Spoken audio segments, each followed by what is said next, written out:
নমস্কার সকলকে, কেমন আছেন সবাই? চলে এলাম লাইভ বাই দ্য ওয়ে আবার নতুন একটা ব্লগ নিয়ে। আজকের ভিডিওটা শুরু হচ্ছে রান্নাঘর থেকে। যে রেসিপিটা বানাবো ওটার জন্য আমি প্রচণ্ড পরিমাণে এক্সাইটেড। এর আগে আমি বাড়িতে একবারই বানিয়েছিলাম। অ্যাকচুয়ালি এটা কোনো প্ল্যানিংভাবে বানানো না, এটা হঠাৎ করেই হয়েছে। রথযাত্রা গেছে আমাদের কলকাতায় 2025-এ 27 তারিখে। তো 27 তারিখে রথযাত্রা গেছে। আমাদের মুম্বাইতে সেরকমভাবে রথযাত্রার কোনো রকম কিছুই দেখতে পাইনি, আর আমাদের এখানে সেরকমভাবে কিছু হয়ও না। তো তাই জন্য বাড়িতে যেহেতু রথযাত্রার যেরকম আমাদের বাড়িতে যেরকম বিভিন্ন রকম ভাজা ভুজি খাওয়া হয় বা পাঁপড় ভাজা হয়, পুজো হয়, তো সেটা আমার তো এখানে এইটাই প্রথম বছর যে আমি পুরোপুরি এখানে একা। আমাদের এখানে তো আমি কিছুই করছি না, তো বাড়িতে সবারই একটু মন খারাপ, যেহেতু আমি এই প্রথমবার একা, এর আগে কখনোই একা ওইভাবে থাকিনি। তো আমারও একটু মন খারাপ ছিল। তো মা বাড়ি থেকে ফোন করে বলছিল যে তোরাও একটু কিছু করে খা বা কিছু কর। তো আমার আর সিদ্ধার্থ দুজনেরই খুব একটা পছন্দ না ভাজাভুজি খাওয়ার। আমি বাড়িতে খুব একটা খেতাম না, তবুও হতো দু একটা টেস্ট করে দেখতাম, কিন্তু সিদ্ধার্থ খুব একটা পছন্দ করে না। তো আমরা ভাবলাম সেদিন তো কোনোভাবেই কিছু করা যাবে না, তার পরের দিন আমরা হঠাৎ করেই মাথায় এলো, মা যখন এতবার করে বলছে, বাড়িতে সবাই বলছে কিছু করে খা, কারণ ওনাদের ওখানে যেহেতু হচ্ছে, তো আমাদের জন্য ওনাদের স্বাভাবিকভাবেই খুব মন খারাপ হচ্ছে। তাই আমি হঠাৎ করেই মাথায় এলো যে কি করা যায়, তো মোমো বানানোর প্ল্যানিং হলো। কারণ হঠাৎ করেই হলো, বাড়িতে দেখলাম যে কি ইনগ্রিডিয়েন্টস আছে, তা দেখে রেডি হয়ে পড়লাম মোমো বানানোর জন্য। তো মোমো বানানোর জন্য প্রথমেই লাগবে চিকেন কিমা। তো সিদ্ধার্থ বসেছিল কাজে, আমি ওকে বললাম যে তোমার অফিস যদি মাঝখানে একটু ব্রেক হয় তো তুমি একটু আমাকে চিকেন কিমা এনে দেবে। বললো ঠিক আছে। তো এনে দেবে, তারপর আমি 5:30, ওর তো 5:30টায় ছুটি হয়ে যায়, তারপরেই মোটামুটি করার ইচ্ছে ছিল। খাওয়া দাওয়া করে নিয়ে সকালবেলা সব কিছু কমপ্লিট করেই তারপর বিকেলবেলা শুরু করব, তার জন্যই প্রিপারেশন নিচ্ছিলাম। হঠাৎ করে সিদ্ধার্থর 6:30 থেকে মিটিং শুরু হয়ে যায়। তো আমাকে প্রথমের দিকে অতটা হেল্প করতে পারেনি, কিন্তু লাস্টের দিকে ও আমাকে হেল্প করেছে অনেকটা, কারণ মোমো বানানোর প্রচুর প্রসেস।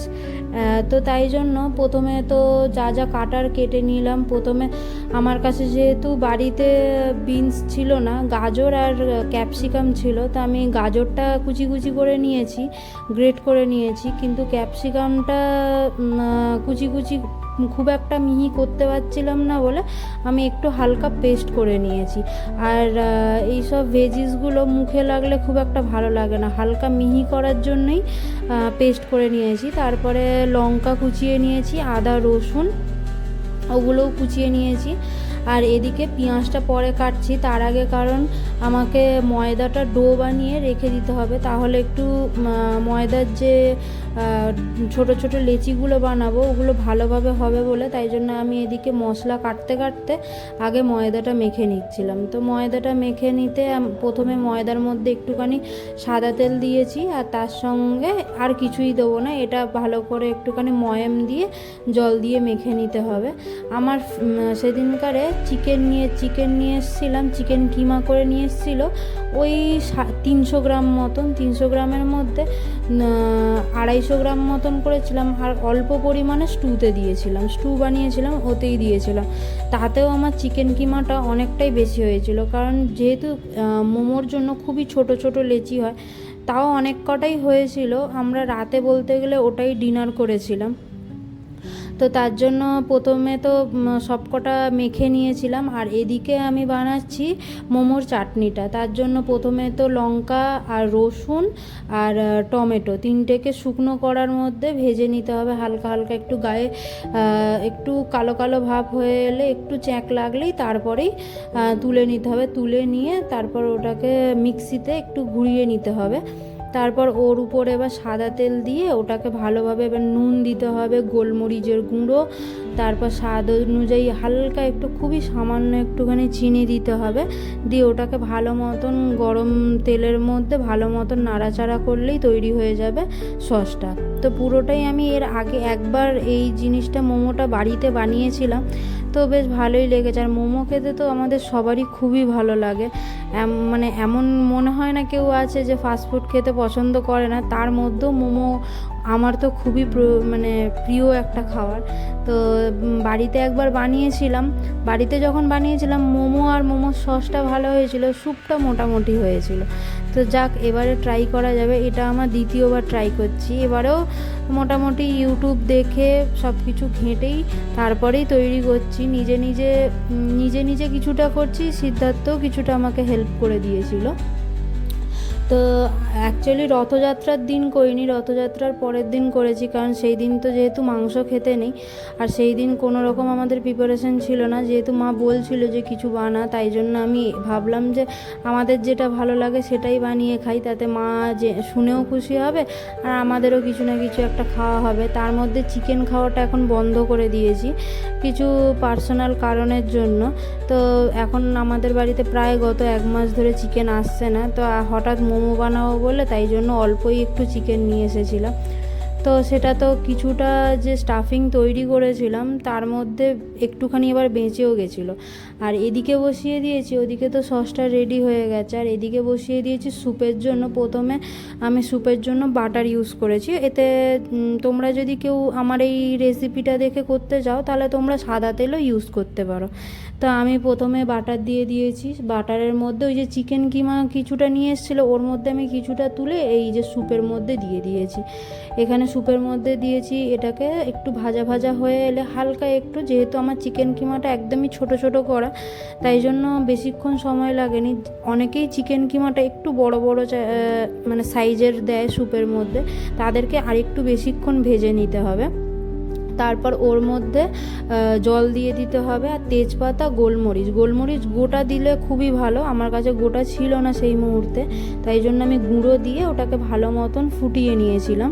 ফুটিয়ে সাইডে রেখে তারপরে একটা কড়ার মধ্যে ওদিকে বসাবো। তার আগে আমি এখানে যে স্টাফিংটা ওটা তৈরি করে নিচ্ছিলাম। তার জন্য যে চিকেন কিমাটা ওটা প্রথমে রেখেছি। তারপরে এদিকে পেঁয়াজ কুচি আর ওই গাজর, ক্যাপসিকাম আর কাঁচা লঙ্কা যে পেস্ট করে নিয়েছিলাম ওটা দিয়েছি, গোলমরিচের গুঁড়ো, আদা রসুন পেস্ট, নুন আর একটু সয়া সস দিয়েছি। আমি তো খুবই সাধারণভাবে সাদামাটাভাবেই তৈরি করেছি। অনেকে এর মধ্যে ধনেপাতা আরও অনেক কিছুই দেয়। তো আমার বাড়িতে যেটা ছিল সেটা, আর প্লাস আমার নিজস্ব যেটা পছন্দের জিনিস সেই হিসাবেই আমি বানিয়েছি। যেগুলো আমার খেতে ভালো লাগে সেগুলো দিয়েই আমি বানিয়েছি। তো এটা মাখিয়ে ভালো মতন করে একটা সাইডে বেশ কিছুক্ষণের জন্য রেখে দেবো।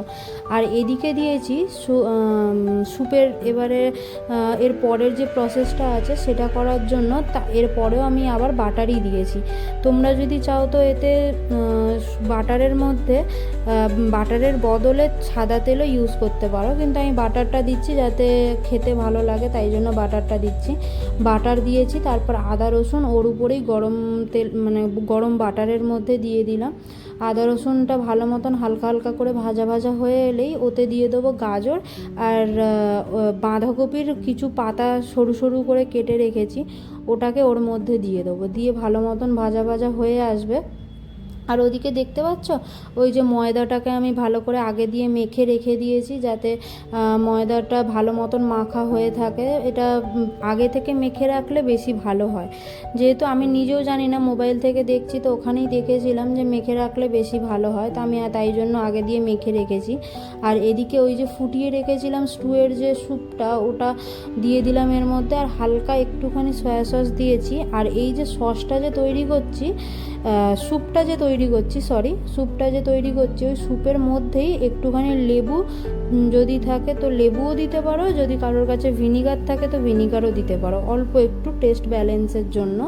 আর ওই যে স্যুপটা যখন ফুটে উঠবে ওই স্যুপ থেকে অল্প একটুখানি তুলে নিয়ে ওর মধ্যে এই স্যুপটাকে গাঢ় করার জন্য ওতে অল্প একটুখানি কর্নফ্লাওয়ার মিশিয়ে দিতে পারো, তাতে স্যুপটা একটু গাঢ় হবে, খেতেও ভালো লাগবে টেস্টের ভালোর জন্য।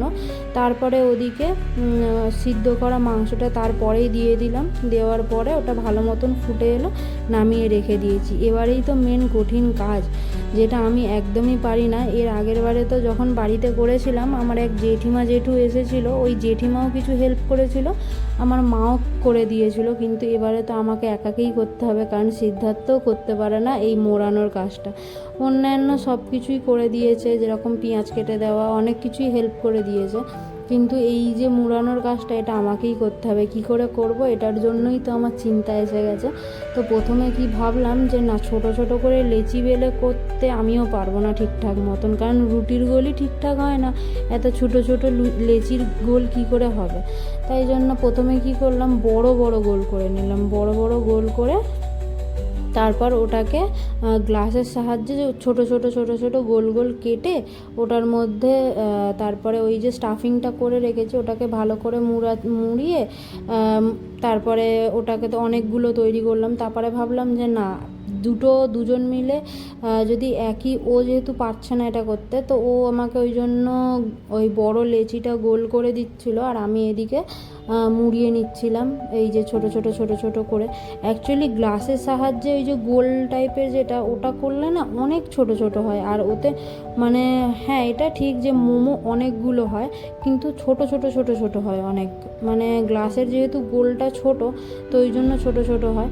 তো আমি ওটা দিয়েই করছিলাম, কারণ কিছু করার নেই, বড় গোল আমি করতে পারছিলাম না। তো এখানে এক পর্ব যেহেতু আমার মানে হয়ে গেছিলো, এইটুকুই করে উঠতে প্রায় ওই আমাদের 9টা সাড়ে 9টার ওপরে হয়ে গেছিলো। শুরু করেছিলাম 5:30 6টা থেকে, এইটুকু করে উঠতেই আমাদের সাড়ে 9টা থেকে 10টার কাছাকাছি হয়ে গেছে। তো আমরা চলে এলাম একটু টেস্ট করার জন্য, ওদিকে প্রায় 2টো পর্ব শেষ। তো টেস্ট করার জন্য চলে এলাম, কেমন হয়েছে একবার দেখা যাক। আজকের জন্য ভিডিওটা এই পর্যন্তই। যদি ভালো লেগে থাকে অবশ্যই একটা কমেন্ট করবেন, আর আমাদের এরকম ছোট ছোট ছোট ছোট রান্নার নতুন নতুন ভিডিও দেখতে কার কার ভালো লাগে সেটা তো অবশ্যই আমাদেরকে জানাবেন। আমাদের পাশে থাকবেন, আপনারাও সুস্থ থাকবেন। দেখা হবে আবার নতুন একটা ভিডিওতে। ততক্ষণের জন্য আমরা আসি, আর আমরা এদিকে খাওয়া দাওয়া করতে থাকি। আপনাদেরকেও আমাদের তরফ থেকে অনেক শুভকামনা রথযাত্রার জন্য। দেখা হবে আবার খুব শীঘ্রই কোনো একটা নতুন ব্লগের সাথে। ততক্ষণ আমাদের পাশে থাকবেন, সাথে থাকবেন। Thank you.